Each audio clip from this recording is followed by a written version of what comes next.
Welcome to this Saturday's edition of Rough Cuts, ladies and gentlemen. Let me know if you have drink Craftig Light, or if you've heard of that. I'm pretty sure it's by the people that used to own Bud Light's Anheuser-Busch company, and it's just a different type of beer. I think it's delicious. Not delicious, it's good. I've liked it so far. I don't love it, so I'm just trying to get used to it. I don't know if the other one would be better.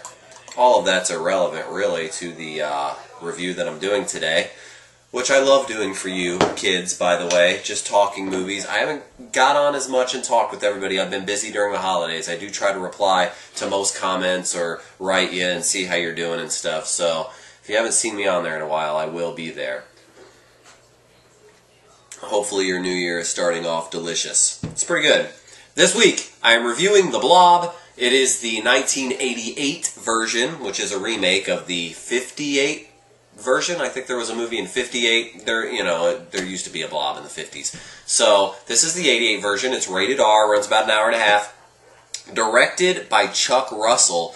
I didn't know this until I looked it up, but he directed The Mask with Jim Carrey, which I like, and he also directed Nightmare on Elm Street 3, which is one of my favorite Nightmare on Elm Streets. So I thought that was pretty huge. The Blob stars Kevin Dillon.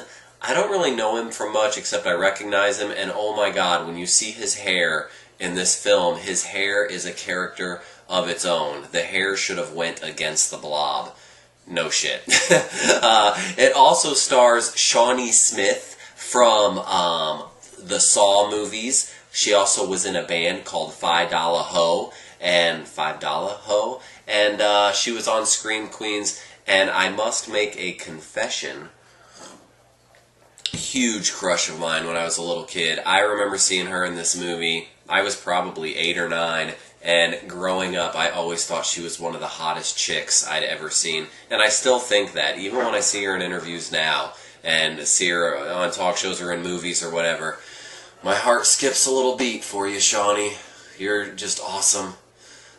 I love you. The directors...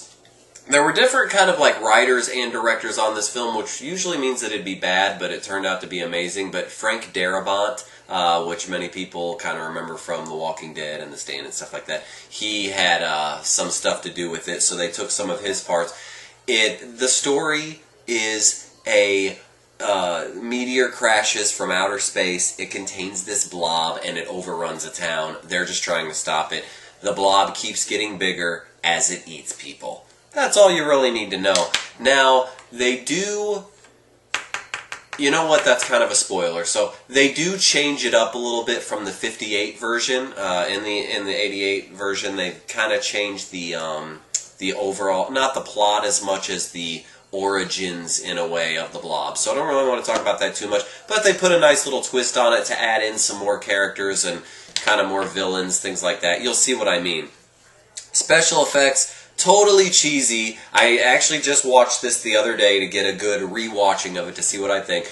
Totally cheesy special effects, but you're going to love them. Some of the kill scenes, top notch. I mean, they really went above and beyond to figure out how they wanted this blob to be able to kill people, because you don't want the blob to just like go up and eat somebody and that's it. You know, like a lot of you have seen, whether it's on a poster or a video or whatever, even if you haven't seen the movie, you've seen like the picture of people's faces coming out of the blobs and stuff, and they've done that in other creature features. That's the word. I was trying to think of that term in my head. It is a great creature feature.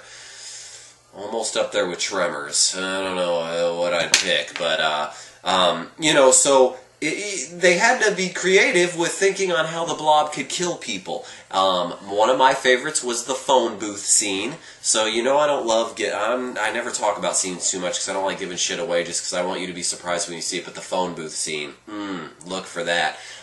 They've got the blob slithering around in the sewers, slithering around in buildings. They put it out in the open in the middle of the street. So they do real good. There is... some flaws to it.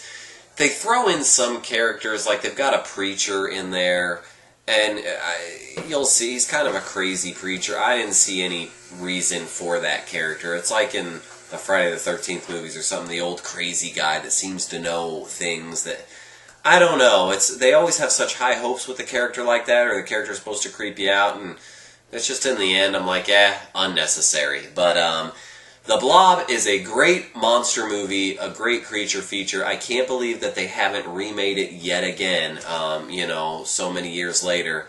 I recommend watching it very much, and let me know what you think of it and what other awesome creature features are out there. Until next Saturday, Coffee Done.